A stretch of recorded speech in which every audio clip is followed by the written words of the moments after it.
Most important meeting ছিল president Xi জিনপিংয়ের সাথে আমাদের চিফ অ্যাডভাইজার প্রফেসর ইউনূসের বাইলেটারাল মিটিং, এবং এটা আমি বলবো যে এটা একটা গ্র্যান্ড সাকসেস ছিল। ওনার যেভাবে উনি প্রেসিডেন্ট শি জিনপিং স্যারকে মিটিংয়ে নিলেন এবং এই যে পুরো মিটিংটার মধ্যে যে হৃদ্যতা ছিল সেটা সবাইকে মানে ইট টাচড এভরিওয়ান।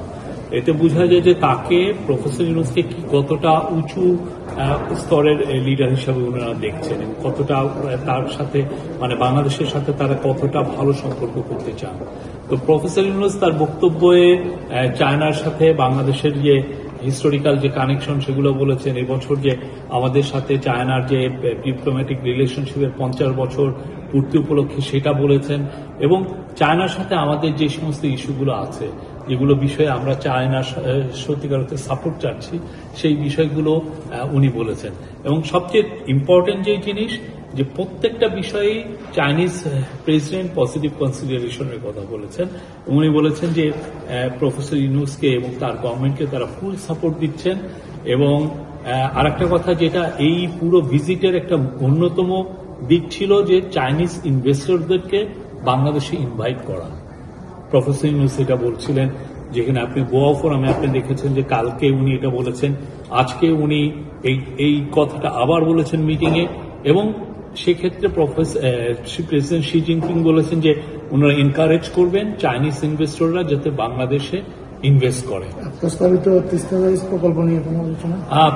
তিস্তা ব্যারেজ এটা ওয়াটার রিসোর্স ম্যানেজমেন্ট এর ব্যাপার কোঅপারেশনের কথা এসছে, সেখানে তিস্তার বিষয়টাও এসছে, তিস্তার এই প্রকল্পের সাহায্যের কথাটাও এসছে।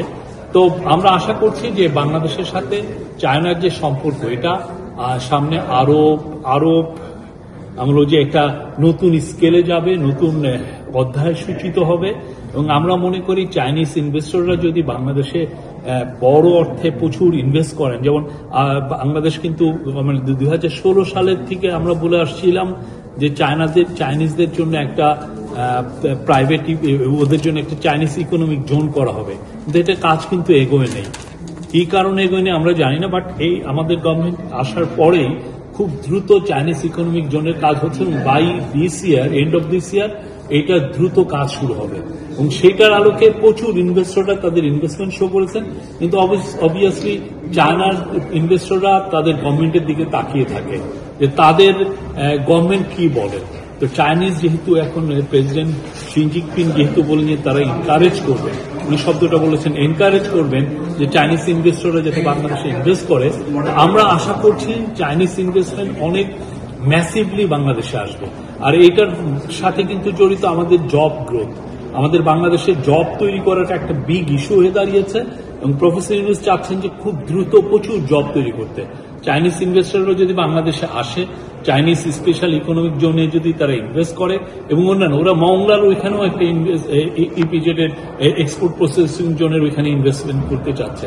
তো সব মিলে আমরা এটা আমি বলবো যে এটা খুবই একটা সাকসেসফুল একটা ট্যুর যেখানে, এবং শেষের দিকে চাইনিজ প্রেসিডেন্ট এইটাও বললেন যে উনি বাংলাদেশের আম এবং কাঁঠাল খেয়েছেন এবং উনি ওইটা প্রশংসা করলেন।